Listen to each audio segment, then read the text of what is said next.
kursong Political Science major in Governance. Dahil sa pagmamahal at suportang ginagawa niya sa MYRC o ang tahanan ng mga kabataang walang masisilungan ay pinangalan bilang People of the Year. Isang mapag-arunang ina at ang kasalukuyang direktora ng kababaihan ng Maynila. Palakpakan po natin ang ating Yormes Choice, ang liwanag ng Maynila, ang ating magiging Vice Mayor G. Atienza!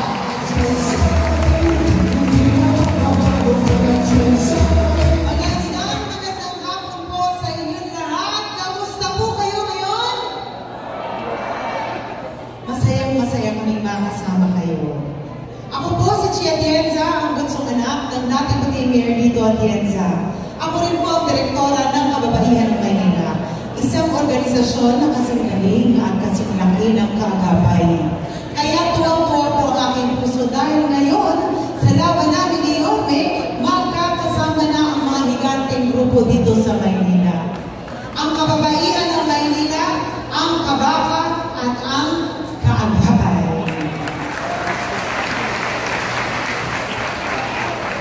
Pero tatapatin niyo po kayo.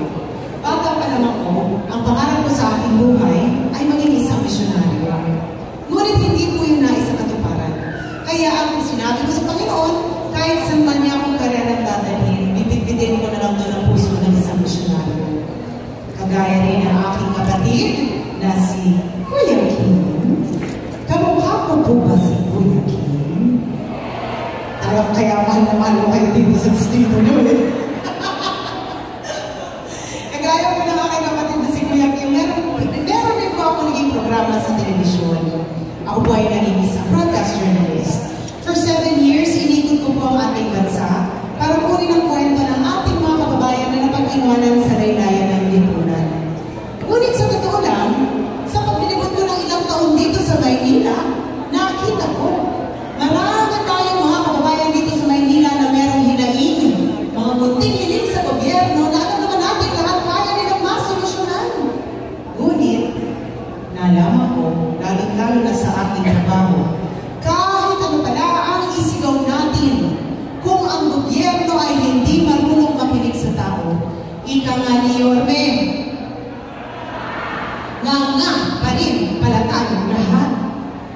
At dahil doon, ginamit ko ang aking boses para matayuan ang mga sektor ng lipunan na para sa akin dapat mas nabibigyan doon ng gobyerno. Ako po ay malapit sa mga senior citizens. Dahil sa totoo lang po, sa maraming nakakausap ko dito sa Maynila ng mga lolo-lola namin, nakita ko ang hirap na tinamasa nila na sa kanilang matandang edad, marami sa kanilang kailangan pa rin magtrabaho at kumayod para mapunan ang kanilang pangangailangang medikal. Kailangan nilang kumayod para makabili sila ng kanilang mga gamot. Na para sa akin, kung gumagana ang gobyerno, dapat libre, siksik, liklik ang tulong, suporta, gamot, vitamina at bakuna na makukuha ng ating mga lolo at lola para ang kanilang mga buhay ay humaba. Mga kaagapay, talang araw, makakaasa po kayo na sa amin ni Yorme Isko Moreno Dumagoso at ng buong Yorme's Choice dito sa Maynila, ang aming mga lolo at lola hahaba na ang buhay at magiging masaya na sila sa natitirang taon na narito sila sa Maynila. Ako rin po ay tumatayo dito sa inyong harapan para magkaroon ng boses ang mga magulang. Taas po kami mga may anak dito at magulang na ngayon. Alam nyo, kagaya ninyo, ako rin po isang magulang na. Akala nila bata pa lang ako. Ngunit 43 years old na po si G. Atienza. May tatlo na po akong anak ng malalaki na 18 years old na po ang aking panganay. At halos 20 taon na po akong may asawa. Kaya, akala nyo, galang ako. Galang-galang na po ako. Naiintindihan ko ang laman ng inyong mga puso, ang inyong dalangin, na sana kahit pa paano, habang pinalalak ninyo ang inyong mga anak, merong isang gobyerno na nakasuporta sa kanilang pagdating sa kanilang edukasyon. Isang gobyerno na magtuturo sa kanila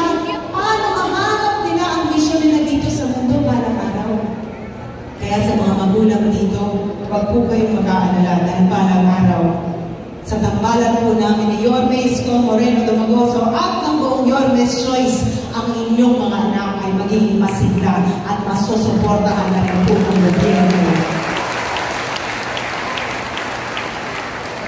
Ako rin po ay tumatayo sa ating mga kababayan na may kapansanan. Marahil hindi niyo po alam, ngunit meron po kaming tinayong bahay ampunan 29 years ago. At dahil meron po 2 sanggol doon na walang may gustong kumuha, ngayon po, sila ay aking mga kapatid na. Ngayon, malalaki na sila. At doon ko po nakita, mahirap mabuhay dito sa mundo nang ikaw ay may kapansanan. Kaya para sa akin, dapat sila ay may boses din sa gobyerno para ang buhay nila dito sa Maynila ay masagana at may patas rin na oportunidad para sa kanila. At dahil ako rin po ay dating artista sa telebisyon, ako'y bata pa. Naging working student po ako. Kilala niyo si Hardy Evangelista? Kasabayan ko po yun dati nung nag-uumpisa siya. Ngunit si Hardy Evangelista, sumikat. Si Chia Tienza, hindi po sumikat. Pero okay lang. Dahil para sa akin, doon ko nakita ang kalagayan ng mga LGBTQ+ dito sa ating bansa. Lalo na dito sa Maynila. Nakita ko, minsan bata pa lang sila, meron ng diskriminasyon. Di ba sabi ng Panginoon, lahat tayo patay-patay sa Kanya? Tama mo ba ako? Dito sa amin ni Yorme Isko Moreno Dumagoso, patas na oportunidad ang makukuha ng mga LGBTQ+ community dito sa Maynila. Sa bawat distrito na aming pinupuntahan ni Yorme, lalo na sa mundo, iisa lamang po ang sinisigaw ninyong lahat. Ano nga po yun? Pakita pa kayong sumigaw, pero pagpunta namin ni Yorme sa barangay niyo, nagwawala kayo at sumisigaw lang, bumalik ka na! Pero alam niyo, naiintindihan ko kung bakit ganun kalakas ang sigaw niyo na bumalik na si Yorme. Dahil nagnanais ang inyong mga puso na bumalik ang isang gobyerno na mabilis kumilos at marunong makinig sa hinaing ninyo. Huwag kayong magalala dahil babalik na po si Yorme Isko Moreno Dumagoso. Ngunit, sana isama niyo rin po si Chi Atienza. Ang trabaho po ng vice-alcalde ay maging presiding officer, maging ina ng konseho, gumawa ng mga programa at polisiya na dapat angkop sa pangangailangan ninyo. Kaya kung kayo ay pipili ng isang vice-alcalde, kailangan pumili kayo ng isang tao na marunong makinig at marunong ipaglaban ang boses ninyo. Kung meron man ako isang bagay na kaya ko ipagmalaki sa aking sarili, bilang bunsong anak ng vice-alcalde, alcalde at congressman, ginamit po ang aking boses para magkaroon ng boses ang ating mga kababayan na pag-iwanan sa laylayan ng lipunan. Dahil sinabi ko sa inyo kanina, ang pangarap ko sa aking buhay ay maging isang misyonaryo. Ngunit, nakapagtapos po ako ng political science major in governance sa Lasal 25 years ago. Maaari akong pumasok sa mundo ng politika, ngunit, ginamit ko po ang aking boses, ang aking pangalan, para makahingi ng tulong na maipamigay dito sa Maynila. Ang aking ama, hinubog po ako para ipagpatuloy ang kanyang nasimulan dito sa ating lungsod. Tinuro po niya sa akin kung paano maging isang magaling na vice-alcalde. At imbis na pumasok sa mundo ng politika, nung siya po ay congressman ng Buhay Party List, ako po ang gumawa ng paraan para makapagbigay ang Buhay Party List ng maraming food boxes, gamot, vitamina, medical mission, at kung ano-ano pa. Ngunit isang beses, hindi niyo po ako nakilala. Dahil naniniwala ako noong mga panahon na yun, ginamit ko lang ang aking kamay para makatulong diretso sa tao bilang isang misyonaryo. Ngayon, tumatayo ako dito sa inyong harapan. Kaya ako pumasok sa mundo ng politika dahil napansin ko na ang mga sektor ng lipunan na para sa akin dapat ay napakikinggan ngayon, walang boses.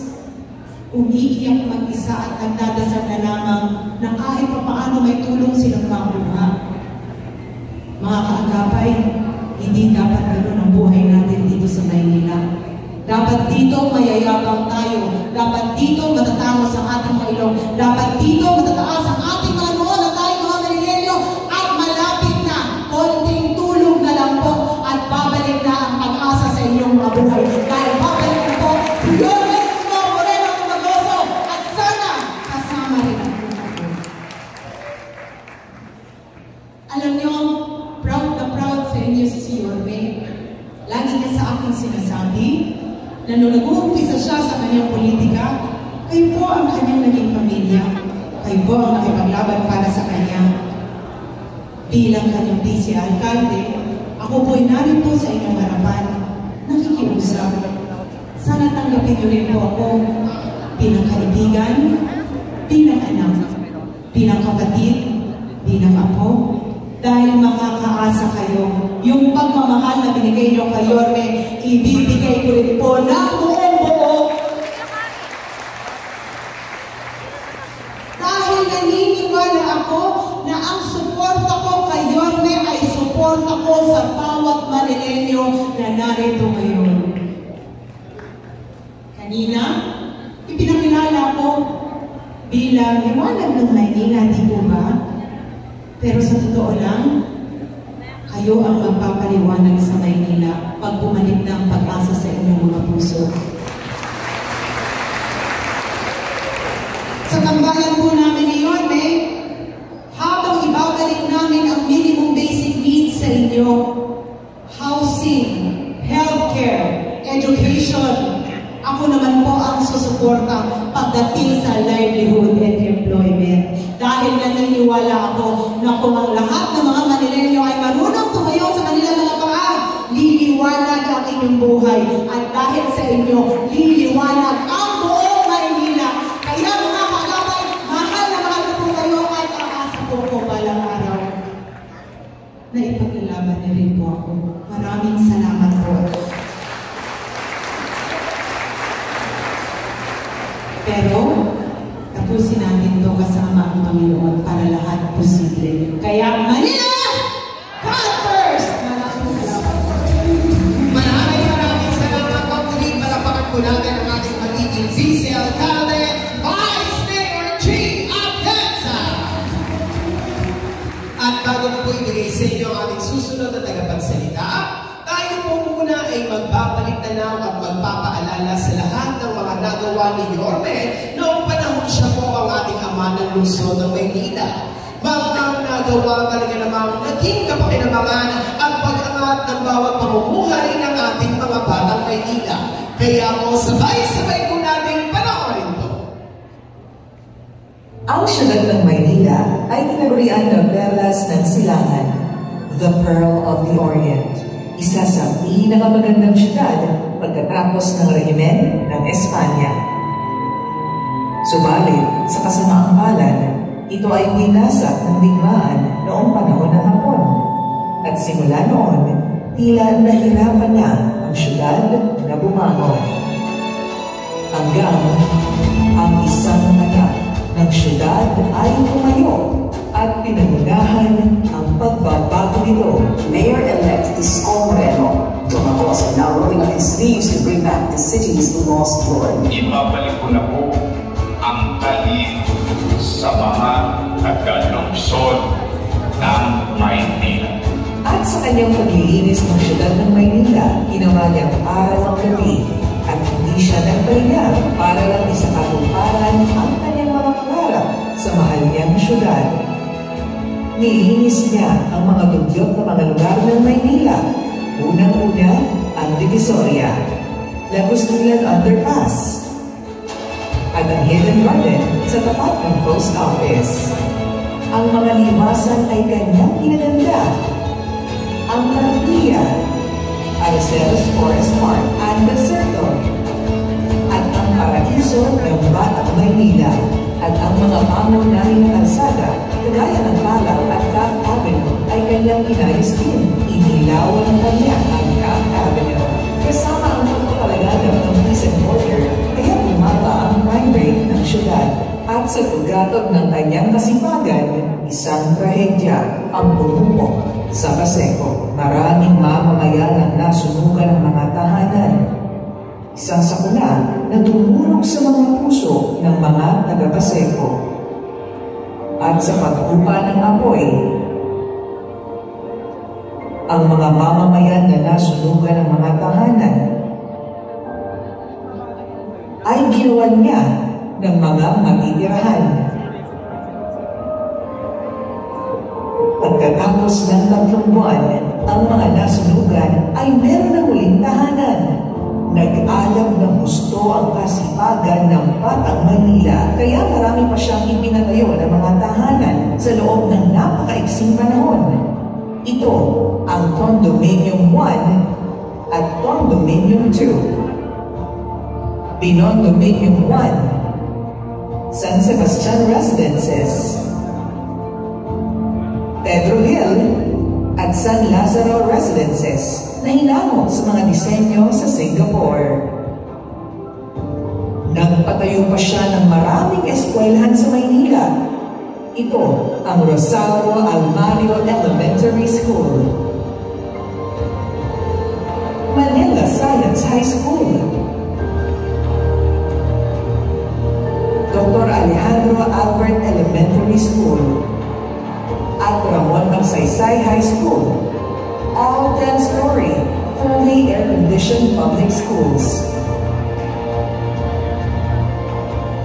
Sinundan niya ng mga pagamutan, kagaya ng Paseco Hospital, Hospital ng Maynila, na may mga makabagong magamitan tulad ng CT scan, MRI machines, robotics, at dialysis center para sa mga pasyente na walang pambayad ng ospital. Tinupad din ni Yorme ang pangako niya sa ating mga lolo't lola sa pagbibigay ng benepisyo sa kanila, tulad ng monthly allowance, birthday cake, black rice, and sure milk and vitamins. Meron pa silang regalo tuwing Kapaskuhan. Yung mga seniors na gusto pang magtrabaho, may programa din si Yorme para sa kanila. Hindi lang senior citizens ang binigyan ni Yorme ng benepisyo.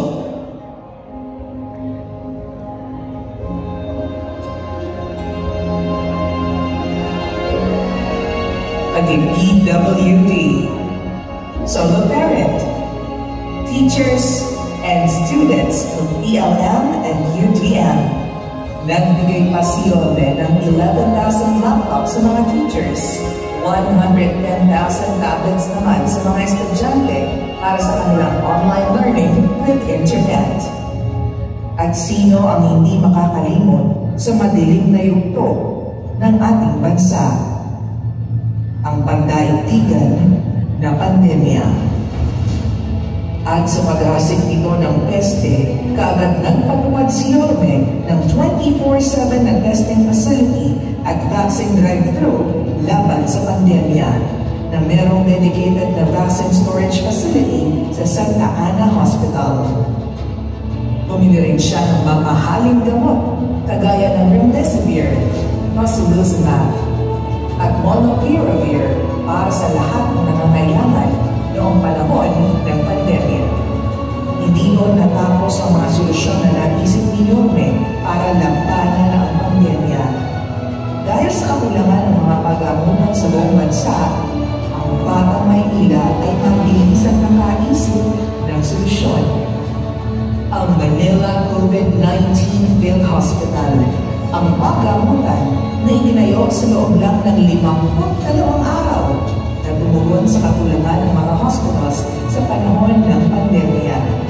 At dahil dito, maraming buhay na nailigtas na itinayo ng pagamutan. Dahil sa sama ng ekonomiya tulad ng pandemya sa buong mundo, itinatupad ni Yorme ang Food Security Program. Nasa loob ng walang buwan, siya ay namahagi ng food boxes sa 700,000 families. Awa ng Diyos, walang nagtulong sa lungsod ng Maynila noong panahon ng pandemya. Hindi rin niya nalimutan ang matagal nang pinapangarap ng kapatiran Islam. Ang magkaroon ng sariling libingan sa syudad ng Maynila.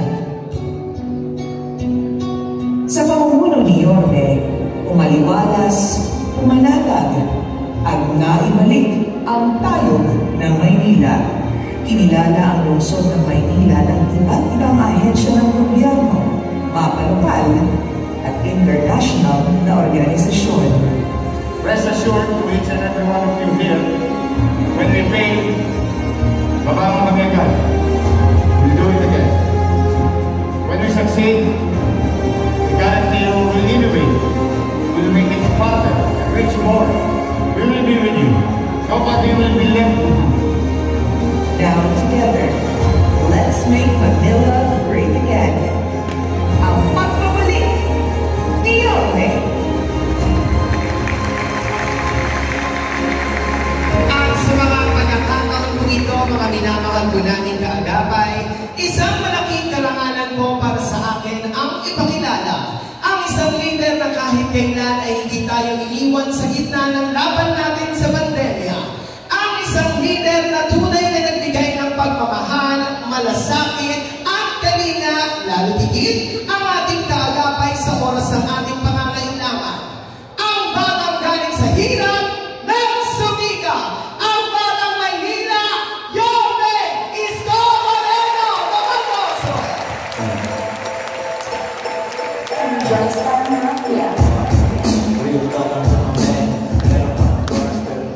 Thank you. Hi! Hello! Okay, thank you sa inyo, ha? Maraming salamat sa oras nyo ngayong araw na ito. Bagamat hindi kayo nakadalo sa Ninoy, no? Doon, ang dami natin. Grabe. Ang punong-puno ng buong District 1 yung Ninoy. Pero, masaya kami. Ngayon, nakadalo na kayo. At least, makikita ninyo, buo-buo na tayo sa Maynila. Patuloy tayo dumarami. Nung araw, noong 1998, yung binuo ko yung kaagapay, wala pa yata sa kalahati nito. Nung araw. But through the years, dumami tayo ng dumami. At ang maganda ngayon, alam niyo ba magandang balita sa laban na ito? For the first time, magkasama na ang tatlong malalaking organisasyon sa buong Maynila. First time. Una, yung Kabaha. Kasama natin sa buong Maynila, hindi lang sa 5th District. Pangalawa, kasama na natin ang kababaihan ng Maynila. Pangatlo, ang ating samahan, ang kaagapay ng lungsod ng Maynila. Nagkasama-sama upang ibalik ang maayos na pamamahala ng mamamayan ng lungsod at pamahalang lungsod ng Maynila. Kaya ang tanong ko sa inyo, mga kaagapay, handa na ba kayo? Talaga? Ready na kayo? 64 days to go. 64. Konti na lang. Ilang tulong na lang.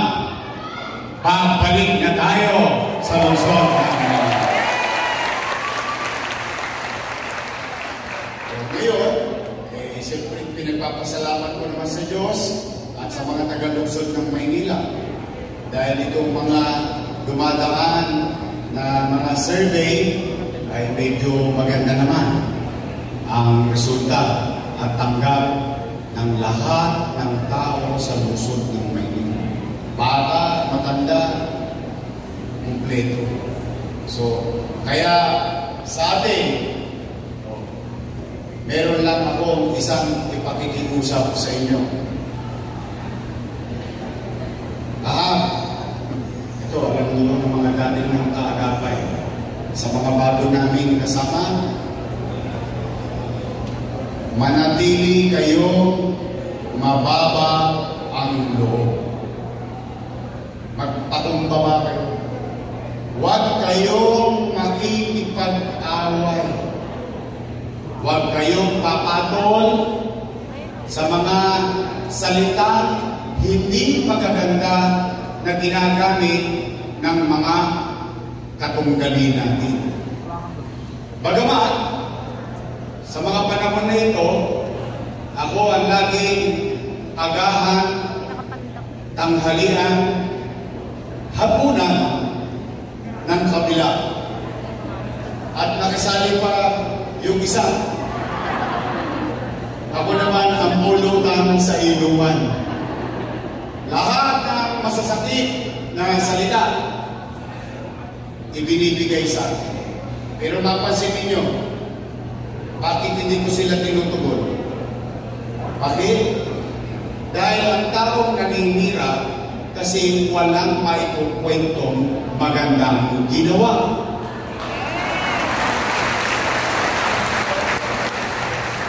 Kapag wala kang kwento, wala kang kwenta. Tama ba? Walang susumahin. Kaya ang tanging gagawin na lamang ay hilain ng hilain ang pamok.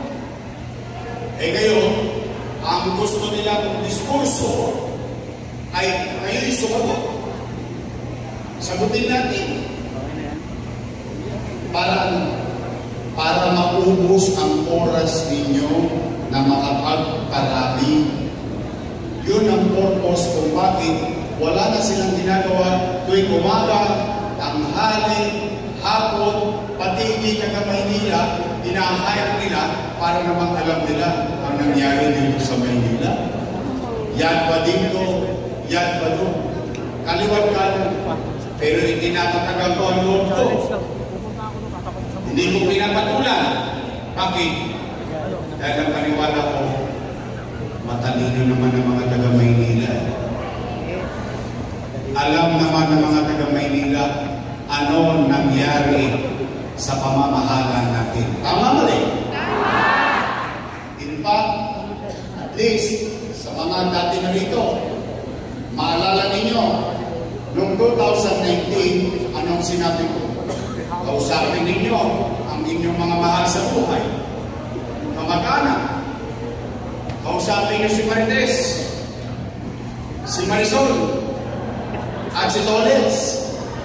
Kausapin niyo, magparami kayo. Ngayon, 2025, babalik kayo sa kanila. Babalik kayo na matamos ang mga ilong ninyo. With all the pride na yung ipinakiusap ninyong kandidato noong 2019, naglingkod ng maayos. Tama ba? Sa kwento pa lang natin, 10 araw na hindi pa tapos ang resibo. Tayo ni resibo. Kumbaga sa karera, lumabas tayo sa dividendaso. Nandun tayo sa oblo. Meron tayong pruweba. Tama mali? Na bilang kaagapay, at least ako, masasabi ko, yung kandidatong ipinaboto ko nung araw, naglingkod ng tapat, naglingkod ng maayos. Ang dami natin kwento. Gusto niyo magkwenta tayo ng konti? Simple lang, simple. Ito lang ha, napanood niyo ito. Nangyari ba ito? Totoo ba ito? Hindi ko fake news. O, tingnan ninyo. Tingnan natin ang numero ha. Tingnan natin ang kwenta. Taas ang kamay na may anak dito na nag-aaral sa public school. Apo at anak. Lahat kayo may anak. Napaalala ko lang. Noong pandemya, walang eskwela. Tama mali? Ang gobyerno, ang sinabi ng national government, we should adapt into distant learning. via online. Tama na rin? Sumakit ang ulo ng nanay. Sumakit ang ulo ng tatay. Bakit? Mag-o-online. Tosgas na naman. Pero, ano ang ginawa ng pamahalaan ng lungsod ng Maynila? Naglibong ng pera. Ang ama ng lungsod naghanap ng paraan para maitawid ang mga anak at apo natin. 110,000 na tablet para sa mga mag-aaral ng pampublikong paaralan noong pandemya. At hindi din natulungan yun. Kuwit pa lang yun. Bakit? Hindi lang may tablet, libre pa ang internet. Tama ba rin? Walang tosgas si tatay, walang tosgas si nanay. Matapos ang estudyante, siguro naman may kilala kayong mga teacher. Ano nagkaroon? 11,000 laptop out of 10,300 teachers. Nagkaroon ng laptop at internet. Walang tosgas si teacher. Natuloy ang pag-aaral ng ating anak. At kayo, yung mga anak pa rito, bilang sa mama, bilang sa ina, bilang sa magulang, at least masasabi natin, nakaraos kami noong pandemya ng pag-aaral ng aming mga anak.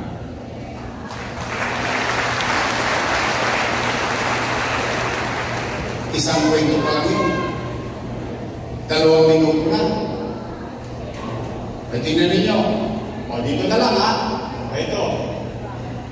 Kasi wala na akong ibang testigo eh.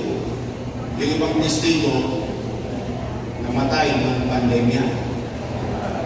Pero kayo na mga nangabuhay dito, kayo, including your family, your children, your parents, lahat tayo nandito ngayon. Tayo ay saksing buhay. Noong panahon ng pandemya, buwan-buwan may food box. Tama ba rin? 8 buwan, 8 months. Di pa nga nauubos yung food box, dumarating na naman yung isang food box. Tama ba rin? Bawat pamilya. Hindi bawat bahay. Bawat pamilya. Mayaman, middle class, mahirap. Kaya tayong lahat ng dito ngayon ay testigong buhay. At kaya natin sabihin, at matapos ang ilong natin makapaglalakad tayo sa Eskinita, sa Calihon, sa Avenida, sa Boulevard, sa highway, kaya natin sabihin, noong panahon ng pandemya, walang nagutom sa lungsod ng Maynila. Gusto nyo lagyan natin ng konting kwenta? Eh kasi marami daw akong inutang eh. Marami raw akong binenta eh. Sige, para magkakwenta.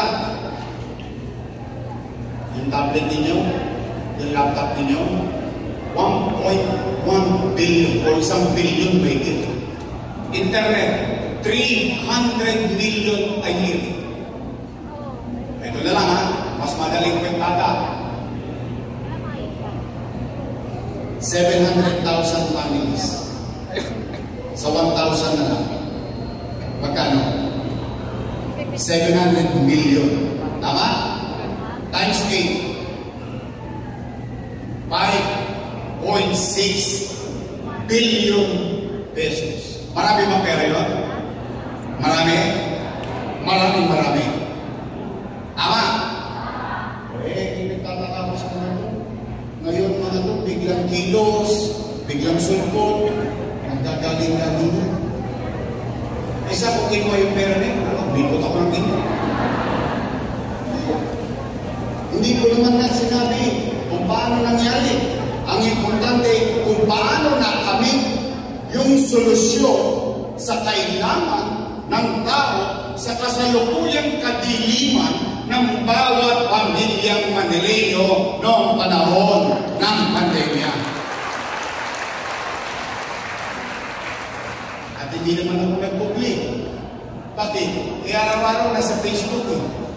Pati pangungutang ko nasa Facebook eh. Ano sinabi ko noon? Nakala nyo? Nag-live ako, magpapandemya na, deklarado ng pandemya. Anong sinabi ko? Wala tayong kapera-pera. Ano sabi ko doon? Mga nanay ko, mga tatay ko, mga lolo-lolo at mga batang Maynila, kung manatag kayo, huwag kayong mag-aalala. Pag ako wala nang mauutangan, wala na akong may bebenta, nakita niyo itong relo na ito, ipatatas ako ito, kitang munting makaragos lang tayo. Why? Bakit ganun ang approach? Bakit ganun? Bakit? Ama din ako eh. Magulang din ako eh. Ano? Mga nanay, mga tatay, pag walang makakain ng anak ninyo, gagawin niyo ng paraan. Sigurado kayo? Inagawin niyo? Kahit na plancha, sinasalyan niyo yun, makakain lang. Tama mali? Because that's how being a parent. Paano may akin? 2 milyon. 2 million ma'am. 700,000 families umaasa sa kanyang pamahalaan. Pero, matapos na, noong araw, puro sila palakpak. Yung mga kasama ko, palakpak yun. Diyos ko, papuri ito, papuri ito, puro papuri. Ngayon, lahat daw yun ay mali. Ang pinagtataka ko naman, kayo, may pagtataka nyo din. Tinayo ko housing, Pedro Hill, San Lazaro, San Sebastian, cutting ribbon. Nung cutting ribbon, sila ang nag-cutting ribbon. At sabi nila, programa raw nila yun. Pero, yung pinagpatayuno, inutang ko, kasalanan ko. Tama ba? Kaya, tingin ko naman, kita ninyo sa pagtatanong ko pa lang, mukhang naiintindihan nyo na yung logic. Ganon din ang inyong mga kapitbahay. Hindi talaga, hindi ang paninira. Ang isang bagay, hindi mo na kailangan sirain kapag sira na. Tama ba? Ganon lang, dalawa pa lang yun. Pagkain. O, yung mga lolo-lola ko. Tanungin nyo sa mga nanay tatay nyo. Wala na tayong pera, pero may insure pa silang gatas. Wala na tayong pera, pero may pension sila. Pantay-pantay, mutante o hindi, may sakit o wala. Tama mali? Wala na tayong pera, pero may allowance sa PWD. Wala na tayong pera, pero may allowance sa solo parent. Wala na tayong pera, pero may allowance sa PLM. Wala na tayong pera, pero may allowance ang UDM, pati K-12. May allowance. Saan kung galing lahat yun? Tama ba? Kaya ako nagtataka ko, ngayon, bumabaha ng bigas. Kailangan namin yan ng pandemya. Bakit hindi nyo binigay sa amin yan ng pandemya? Tama ba? Kaya kami mga batang Maynila, simple lang ang tanong namin. Nasaan kayo nung pandemya? Remdesivir, Tocilizumab, Molnupiravir, daang-daang libo ang isa. Mabuhay lang ang isang batang Maynila na may COVID-19. Sa Pilipinas, wala. Sa national government, wala. Sa Maynila, meron. Sino unang nabakunahan? Maynila. Tanging Maynila lamang ang nakabili ng sarili niyang bakuna. So, pag kinuwenta mo, ito pa. Yun pang-araw-araw sa pandemya. O habang nasa pandemya tayo, ginagawa, Condominium 1, Condominium 2, Pinondominium 1, San Lazaro Residence, San Sebastian Residence, Pedril Residence, Rosauro Almario Elementary School, Manila Science, Magsaysay, Albert, all 10-story, fully air-conditioned public school. Tapos, sinisisi pa. Bakit daw ako nagpagawa ng malaking eskwela, air-conditioned pa? Sobra-sobra daw. Sobra-sobra? Bakit? Kapag pakinabangan ng tao, dapat may malang? May magawa lang? O ang leader dapat tinutugunan yung kasalukuyan pero tumatanaw sa malayo. O tingnan ninyo. Tingnan po ninyo napapanahon kong kwento na ito. Ito'y inisip ko lang na posible. O ngayon nangyari na. Nung araw, ang eskwela kinakancel kasi may tag-ulan. Tama mali? May bagyo. Tama mali? O ngayon, kinakancel ang eskwela dahil mainit. Tama ba? Nagbago ang panahon. Pati pagtag-araw, pwede nang cancel. Pero hindi. Sa Almario, giniginaw kami.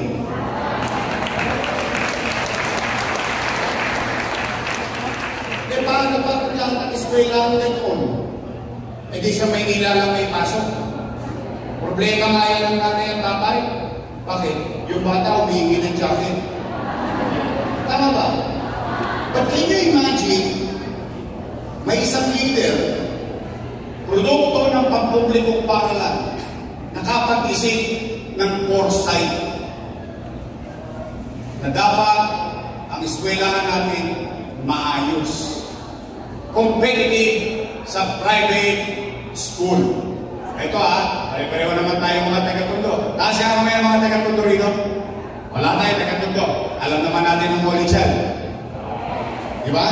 Kahit pa paano, magandang eskwelahan yan at saka medyo matubo ang pulsa mo niya pagka bigyan ka nag-aral. Tama mali?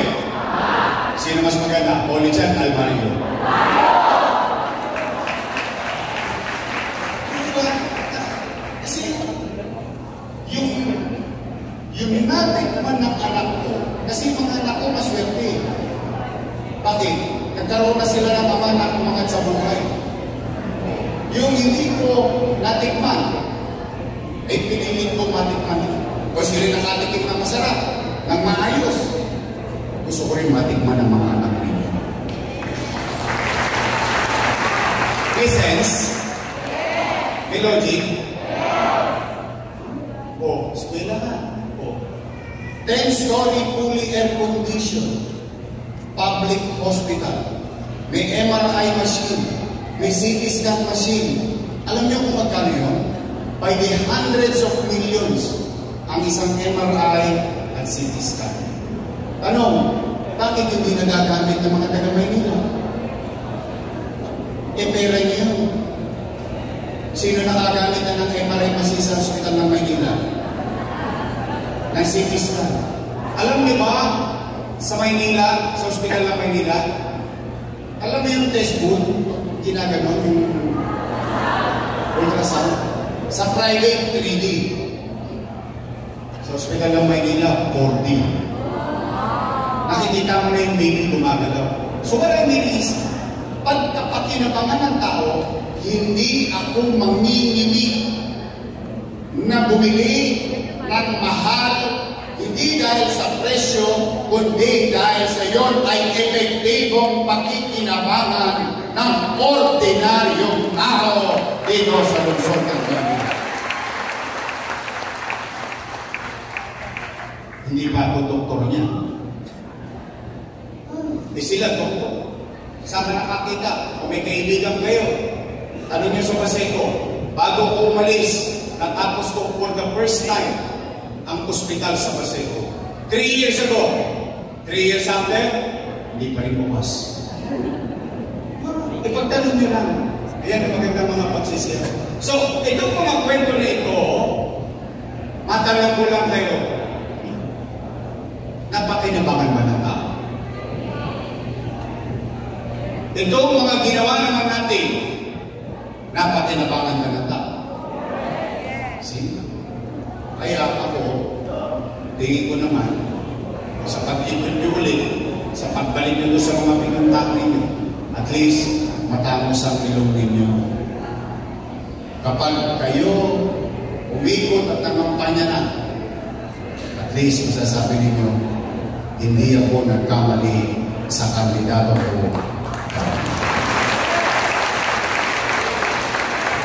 Kaya, ulitin ko, magpakababang loob kayo. Huwag kayong mga away. Huwag ninyong kukonsumihin ang sarili ninyo. Bakit? Konti na lang. Malapit na. Don't panic. It's organic. O sige. O ito, sagutin ninyo sa inyong mga sarili ha. Kung hindi nyo naman kaya sagutin, okay lang. Pero ito, random. Random question, random survey. Random lang. Hindi dahil kayo taagapay.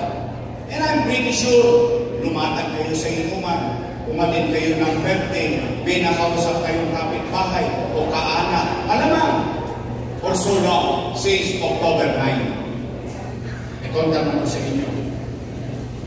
Basta aamin lang kayo sa sarili niyo. Huwag niyong bumulahin ang sarili niyo.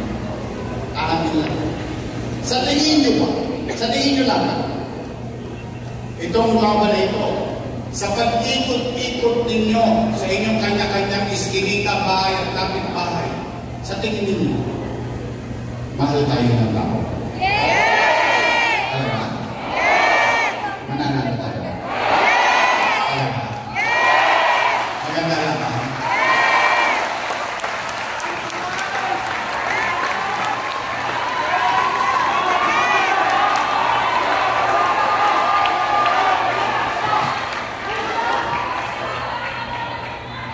Kung ganyan ang pakiramdam nyo, kung ganyan ang narinig nyo, kung ganyan ang karanasan nyo ngayon, mas mahirap yung laban natin noong 2019.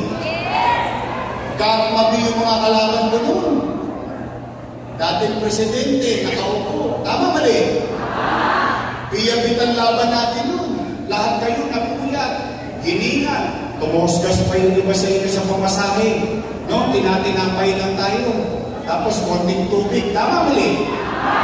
So, mas maganda ang laban natin ngayon.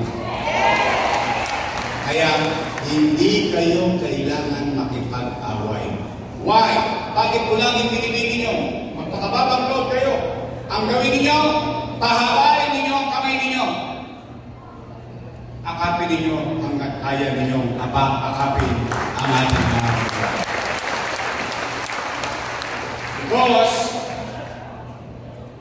if God will permit, may awa ang Diyos, at sa tulong ng lahat ng mga batang Maynila, sa buong puso, binigyan ako ng pagkakataon. Nakabalik tayo.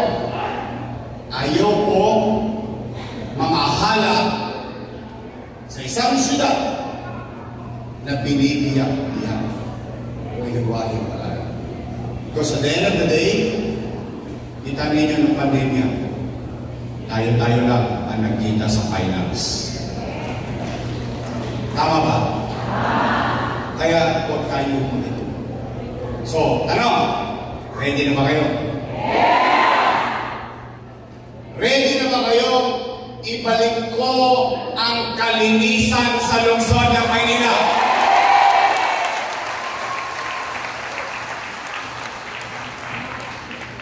Ready na ba kayo na matulog ulit ng mahimbing at sa likod ng inyong isipan habang nasa loob kayo ng kanya-kanya ng tahanan sa peligro de ora, alam ninyo may gobyerno pang 24 oras sa lungsod ng Manila. Kasi ngayon, nagkalat na naman ang mga tulogis. Si Edith Patrick nagbabalikan na naman.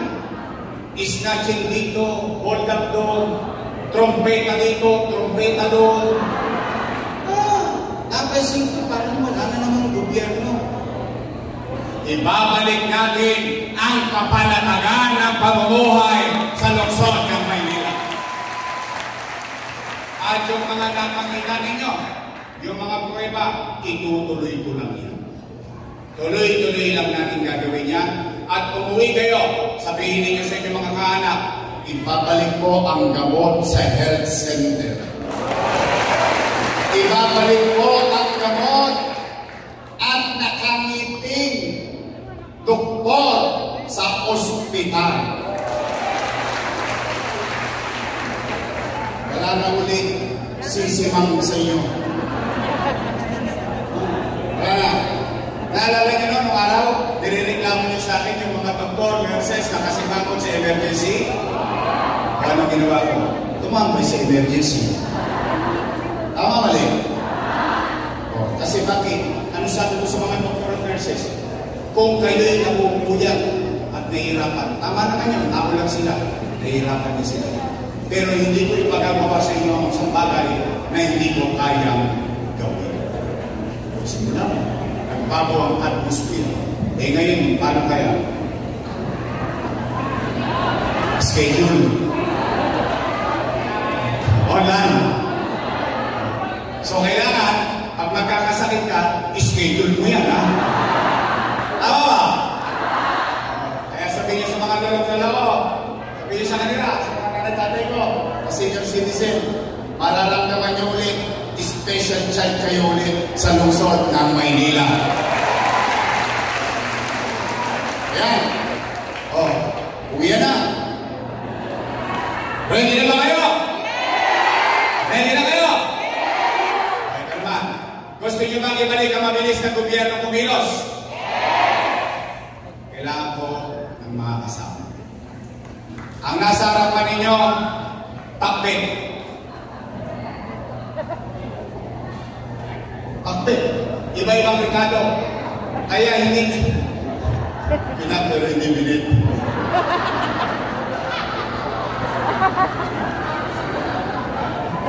Tatawa naman ako. Ibig ko sabihin, nandito na lang. Pag inalis yung kalabasa, takbit ba ba yun? Exactly. Huwag niyo akong bigyan ng kontrapelo.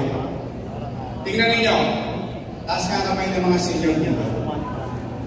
Ayan. Tingnan ninyo. May ginawa akong pensyon sa senior. Nilagay ko yung isang butaw. Umayos sa muna. Nung bandang huli, binago-bago. Pinahirapan yung mga matatanda. Hindi yun sa district 1 yun. Nag-district 1 yun.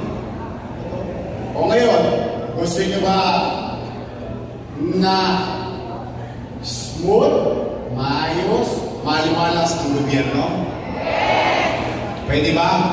Your next choice tayo, straight. O kasi, pag binigay ko ang kontrapelo, kontra lang ng kontra yun para sa partido nila. Pero hindi sa taong bayan. Tama ba rin?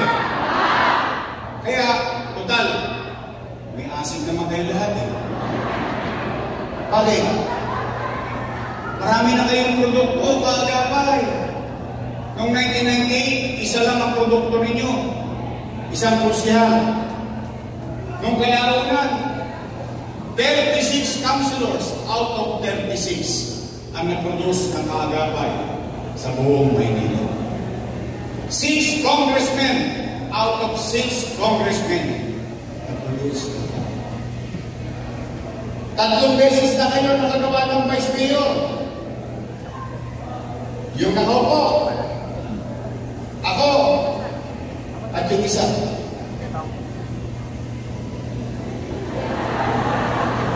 Tama naman. Tinulungan ba natin siya nung tumakbo siyang vice mayor? 2 na nagawa niyong mayor. Ako, at yung isa. Uy, napanood niyo yung interview niya? Wala daw kayong natulong sa kanya. Wala daw. Wala daw. Siya lang daw ang gumawa nun. O, yan na. Kaya yun na. Basta kung tayo mo, makababang loob kayo. Basta tayo, alam natin sa sarili natin, yung tagumpay nila, tayo ay naging bahagi. Nakatulong tayo. Yun ang alam natin. Ngayon, kung yung tinulungan natin, tumigas ang leg, nagka-stiff neck, okay lang yun. Basta importante, sa puso mo, sa isipan mo, nakatulong kami sa iyo. Kung nilingon mo kami o hindi, ikaw na magdadala niya. Tama ba? Ngayon, ipakikita naman natin, kung tayo tumulong para sila'y malungkot, ay tayo magtutulong-tulong para paalisin natin sila doon.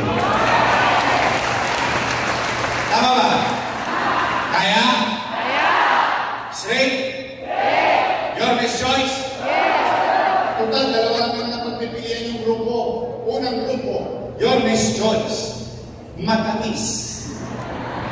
Yung kabilang grupo, ladies' choice.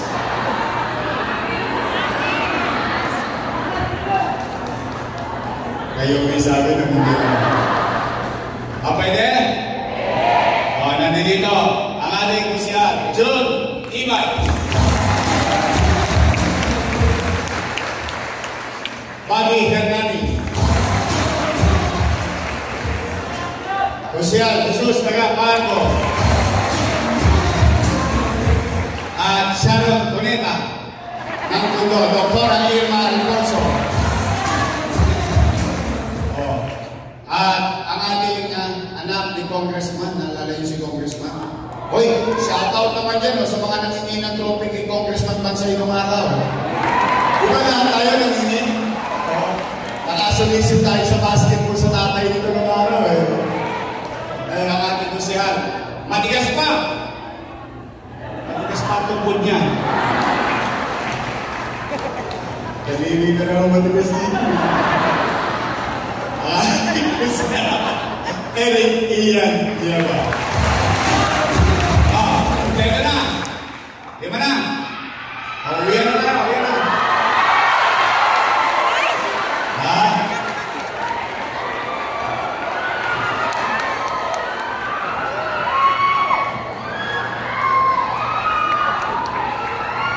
Sino to?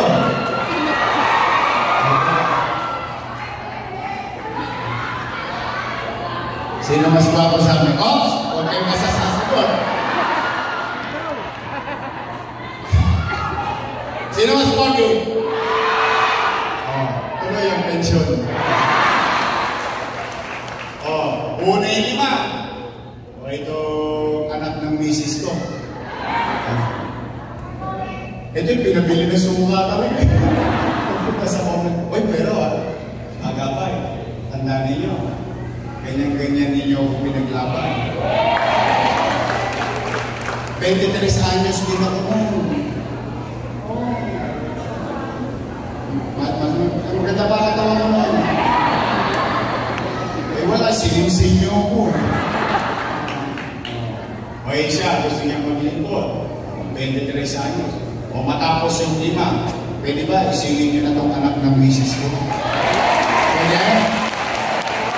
Joaquin Tumagoso.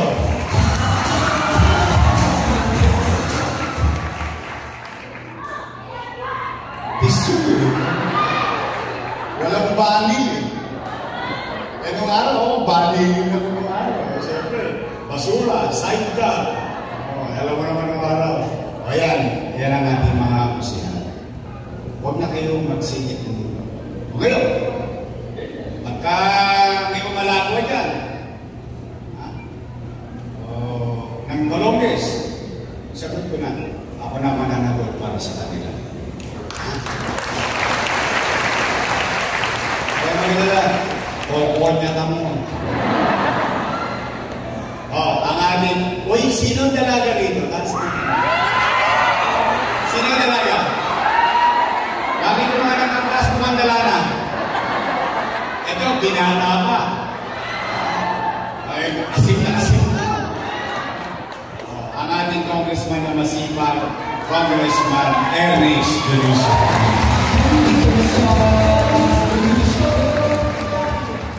Itong vice mayor ko naman, may asim pa to. Mukha lang yan 19. Naintindihan niyo na yun. Ako rin sa'yo. Siya ay graduate ng Lasal. Wow. Lamang lang ako ng kaunti. Ako'y graduate ng Ateneo.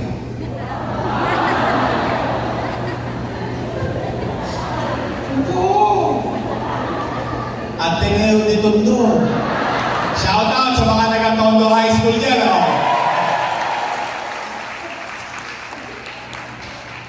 Kahit pala sa pangalan, lumamang tayo po. Siya ay graduate ng Political Science. So she knows. She knows how to run and functions of government. Siya, aral sa tatay niya dahil 2 beses naging Vice Mayor and Presiding Officer of isang Sangguniang Panglungsod ng Maynila. Okay? Kaya niyang kampanan ang maging Presiding Officer and Vice Mayor of the City of Manila, ang ating Vice Mayor, Jing Atienza.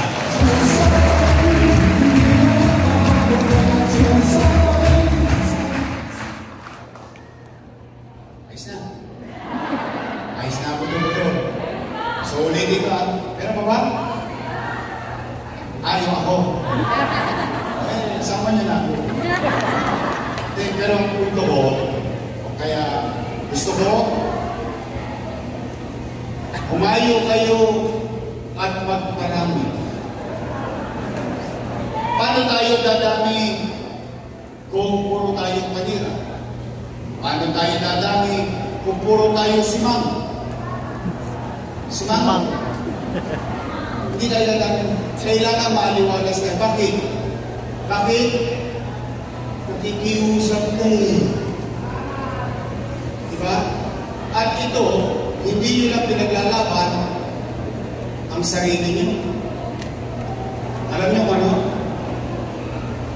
Lahat tayo dito, magpapantayan pa natin. Una-una lang yan. Totoo naman.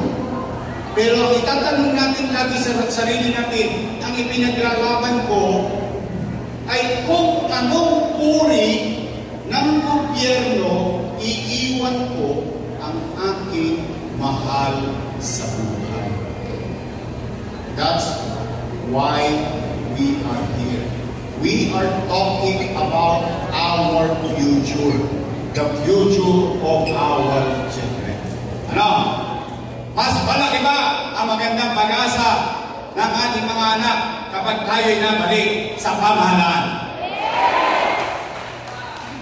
Uwian na. Mag-ingat kayo. At lahat kayo na narito, samahan niyo kami ng Your Missions. Together, all of us, including your family, your neighbors,